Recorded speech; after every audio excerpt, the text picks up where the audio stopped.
The Bat, the Birds, and the Bees. Short stories with morals.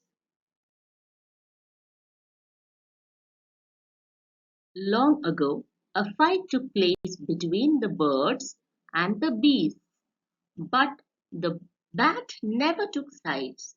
When he saw that the birds were winning, he flew to their side, and when he saw that the bees were winning, he supported them.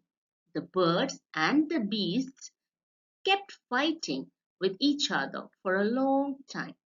They were tired of it.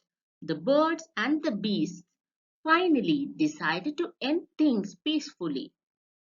Both the teams rejoiced in happiness. However, everyone knew about the selfishness and disloyalty of the bat. As they were celebrating, the bat flew to rejoice with the birds, but they drove him out. He then flew to the bees, but they attacked him mercilessly. The bat was hurt and realized that he had lost all his friends because of his foolishness.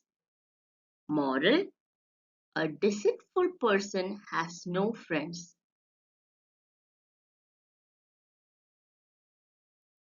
The end.